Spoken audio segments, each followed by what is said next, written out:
The talk show host thought he had control, but Pam Bondi swiftly turned the conversation around, leaving him scrambling for a response. The studio lights were hotter and more blinding than she expected, but she was no stranger to television. She had debated high-profile cases, faced crowds of reporters, and stood firm in the public eye. Yet today felt different. There was an unspoken tension in the air, a charged energy that hinted at something beyond a simple discussion.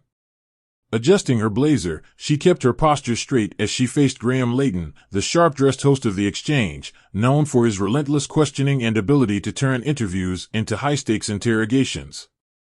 She had been invited to discuss law, justice, and her time as Florida's Attorney General, but the moment she stepped onto the set, she sensed the true agenda.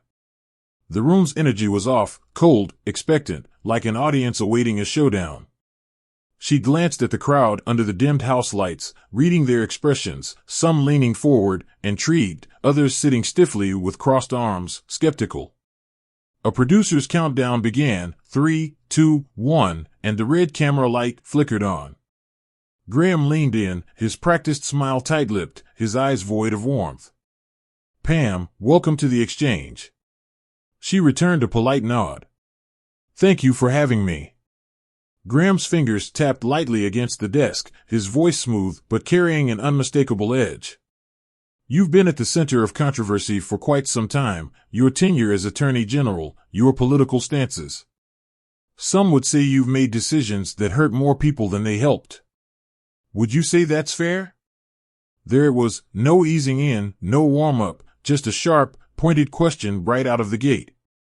Pam had faced this kind of approach before, but there was something in Graham's tone that made it clear he wasn't here for a discussion, he was hunting for a confrontation. She knew the audience had picked up on it too. Keeping her expression neutral and unfazed, she replied, "I'd say that's an oversimplification of years of work, but if you'd like to discuss specifics, I'm happy to." Graham gave a tight smirk, tilting his head slightly. "Oh, we'll get to specifics." He turned toward the camera as if addressing the audience directly. "But let's start with something simple. A lot of people, particularly those affected by your policies, feel that you're out of touch with the realities of everyday Americans, that you've prioritized your own political gains over what's right. Do you ever stop to think about the people on the other side of your decisions?" It wasn't a real question, it was bait. Pam knew better than to take it. She folded her hands neatly on the desk. "Every decision I've made has been with the intention of upholding the law and protecting citizens. That doesn't mean everyone agrees with me, but leadership isn't about being liked, it's about doing what's necessary, even when it's unpopular." Graham let out a small chuckle, shaking his head. "That's convenient, but let's be honest, Pam." He leaned forward, his voice dropping slightly. "Some would say you've turned a blind eye to justice when it suited you." The room felt smaller, the audience dead silent, hanging on every word. Pam remained still, her pulse steady. She'd seen this tactic before, push for an emotional reaction, make the guest defensive, get them flustered. She wouldn't give him the satisfaction. Instead, she took a slow breath and met his gaze directly. "You seem eager to make this personal, Graham. I hope you'll allow me to actually answer your questions instead of just throwing accusations." A few murmurs rippled through the audience. Graham's expression flickered for just a second, but he wasn't done. He was about to make things even uglier. He didn't miss a beat. He had played this game before, controlled the pacing, steered conversations, and backed his guests into corners before they even realized it. Leaning back, he crossed one leg over the other, settling in like he was preparing for a show. "Pam, let's talk about power. People in your position, politicians, prosecutors, you all claim to serve justice, but justice often seems to bend for those who already have influence." Pam kept her posture firm, waiting. Graham's tone sharpened. "For instance, when you were Attorney General, there were claims that corporate donors got special treatment. Investigations quietly disappeared. People who should have been held accountable walked away untouched. Can you look this audience in the eye and say that never happened?" A trap, cleverly worded. A denial would be met with skepticism, an admission twisted beyond recognition. Pam exhaled through her nose, keeping her voice even. Graham, if you're going to make accusations, at least have the integrity to be specific. What cases are you referring to? Graham smirked, turning toward the camera as if he were performing for the viewers at home. Oh, we'll get specific, don't worry. The audience chuckled, but it wasn't lighthearted, it was expectant, hungry for a misstep. Pam could feel the rhythm of the conversation shifting, the temperature in the room rising. He was trying to paint her as someone squirming under pressure when, in reality, she hadn't even begun to push back. Graham glanced down at the stack of papers in front of him, a prop. Whether he actually needed them or not was irrelevant. Their presence alone created the illusion of damning evidence waiting to be revealed. With deliberate flair, he flipped through them. Let's start with this. Back during your tenure, there was a lawsuit against a certain corporation, one of your donors, mind you, accused of fraudulent business practices. And then suddenly, that lawsuit vanished. What a coincidence. Pam pressed her lips together.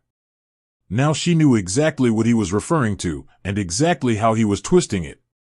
She started to respond, but Graham cut her off. Tell me, Pam, why should the American people believe that people like you don't just protect the wealthy while the rest of us get left behind? That landed like a punch, and the audience murmured. Pam felt it immediately. This was the moment he had been waiting for, a loaded question designed to make her defensive, to force her into a sound bite he could use against her. She could see it in his eyes. He thought he had her. But he underestimated her. Pam inhaled slowly, letting the silence stretch just long enough to make him uncomfortable. Then, leaning forward slightly, she met his gaze. You know, Graham, it's interesting how you frame things. He blinked, just barely, but she caught it. You present this case like it's some scandal. When in reality, it was fully investigated, and the claims didn't hold up, no cover-up, no backroom deals, just the legal process playing out as it should. But that wouldn't make for a very exciting headline, would it? The audience shifted, whispers rippling through the room.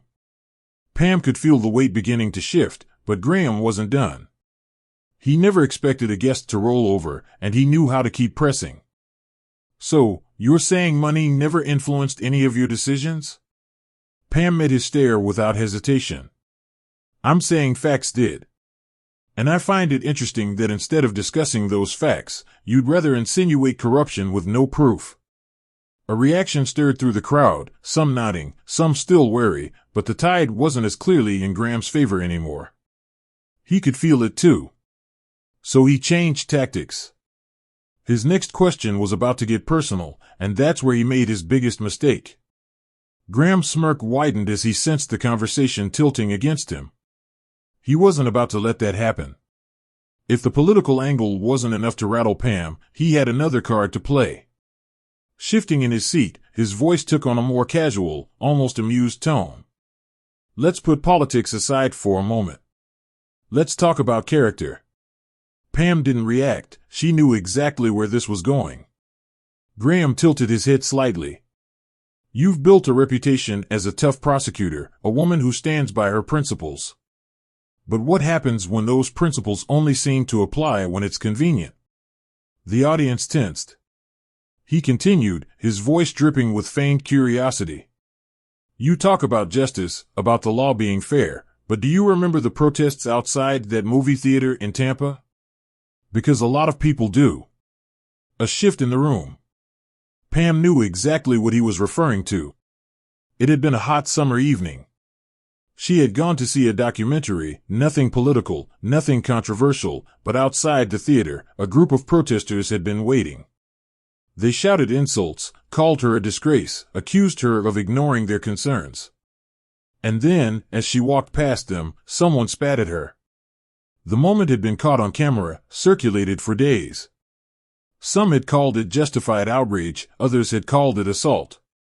Pam's jaw tightened slightly, but her voice remained controlled. Yes, I remember. Graham leaned in. People were angry. Some of them had lost everything because of policies you defended. And instead of engaging, you walked away. Some would say that's cowardly.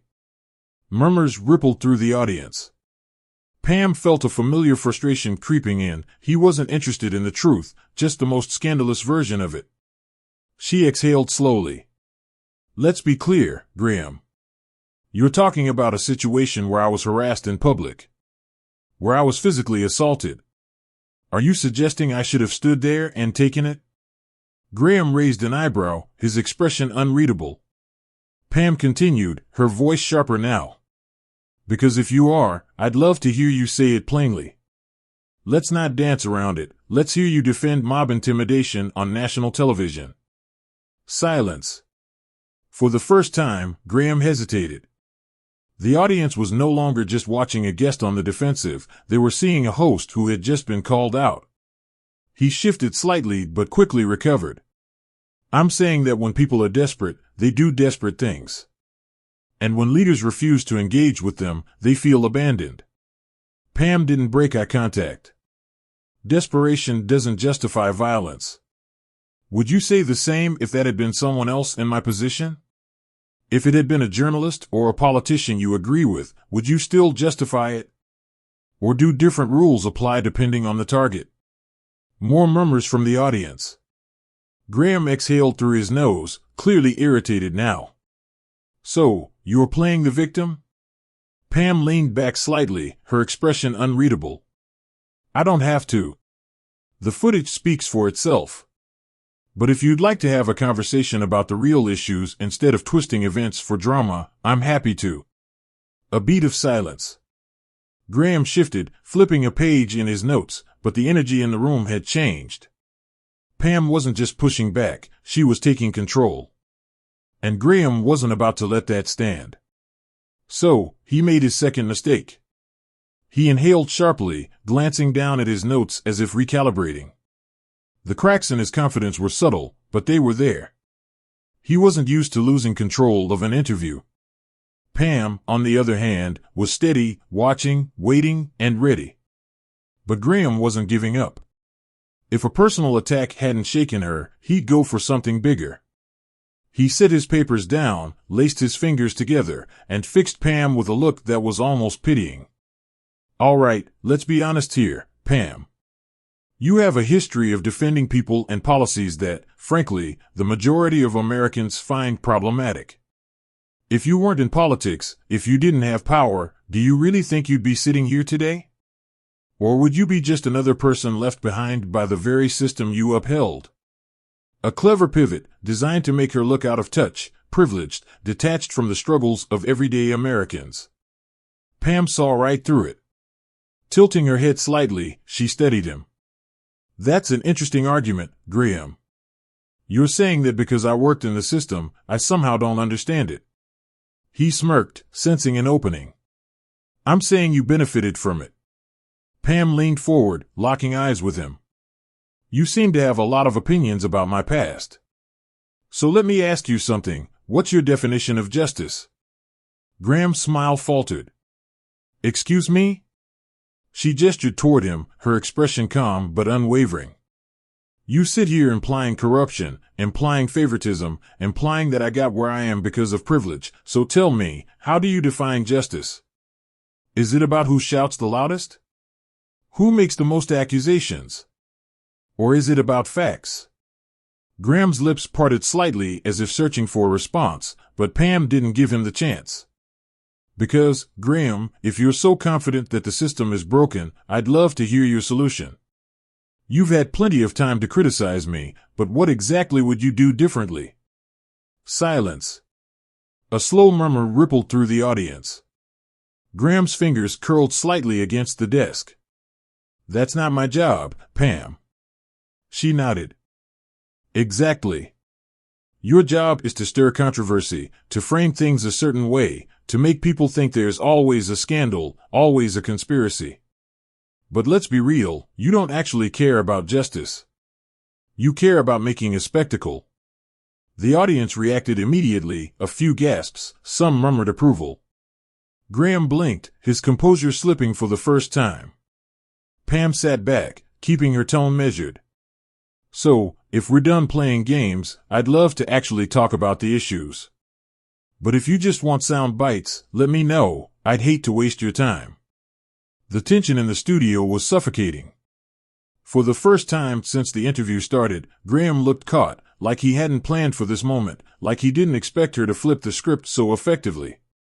He glanced at the camera, then back at Pam, exhaling through his nose. "All right," he said, his voice noticeably tighter, "let's talk about the issues." But he wasn't in control anymore, and the audience knew it. Graham's fingers drummed lightly against the desk, a telltale sign he was recalibrating. This wasn't going how he had planned. He was supposed to be the one controlling the tempo, steering the conversation, keeping his guest on the defensive. But somehow, Pam had turned the tide, and now the weight of the room wasn't on his side. He forced a smile, though it was noticeably tighter than before. "All right, Pam, you want to talk about facts? Let's talk about facts." Pam nodded, waiting. Graham flipped through his notes again, though the gesture felt more like a stall tactic than a necessary step. "You've been in the legal world for years, prosecutor, attorney general, consultant. A lot of power, a lot of influence.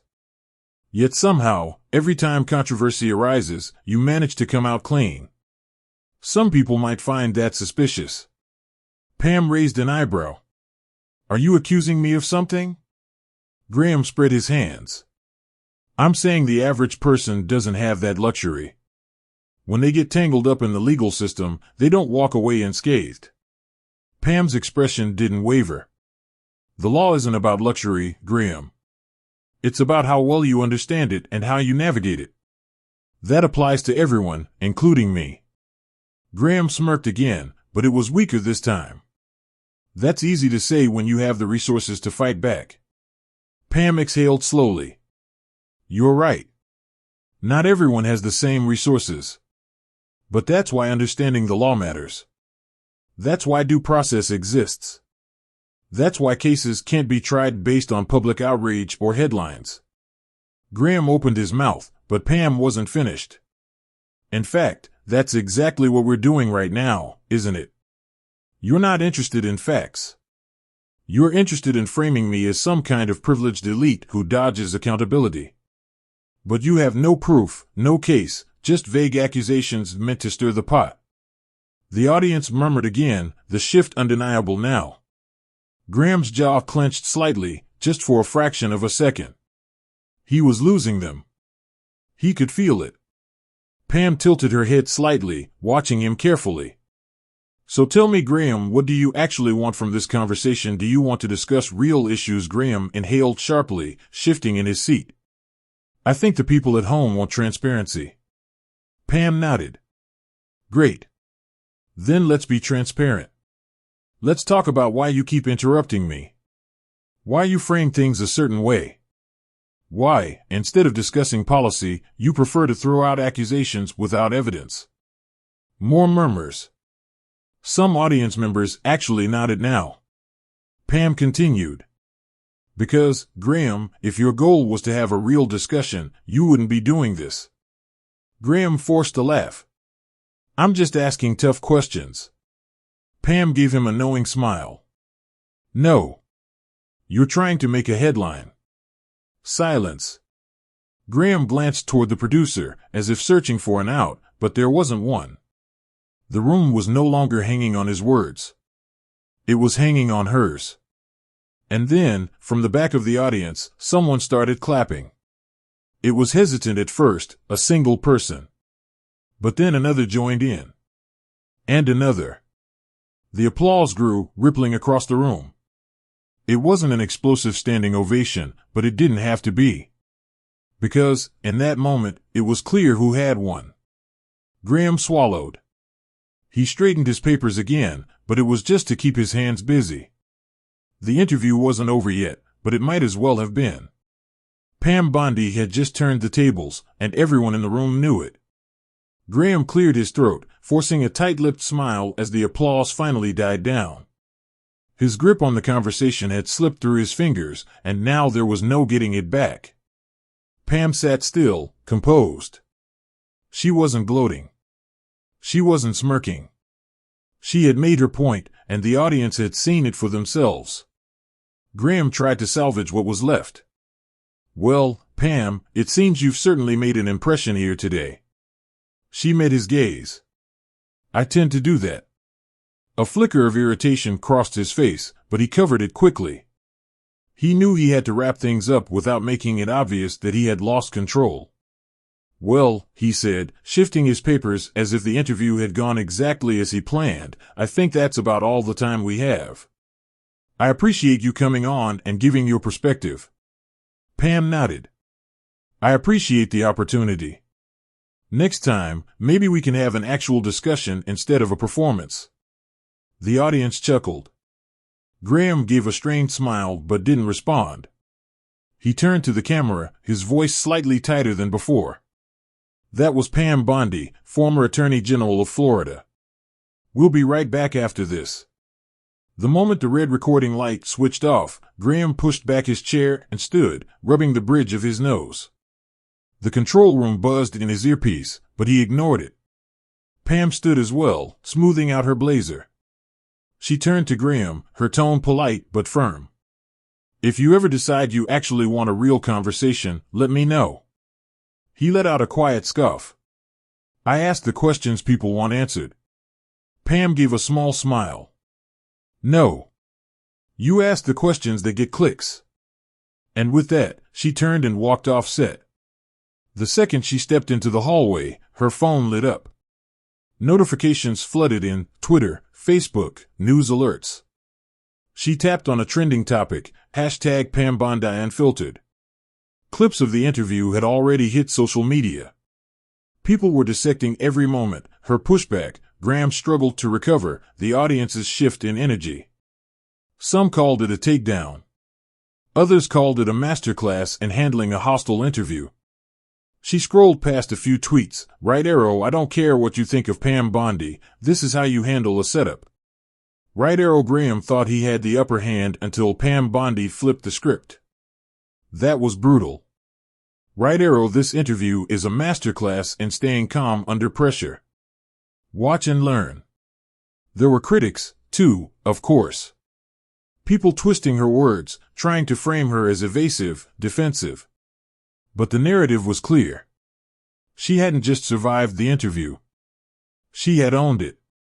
As she stepped outside into the cool evening air, she took a deep breath. This was politics. This was media. And if there was one thing she had learned, it was that no matter how hard someone tries to control the conversation, the truth always finds its way through. Moments like these remind us why staying composed under pressure matters. When faced with hostility, it's easy to get defensive. Easy to lose your temper.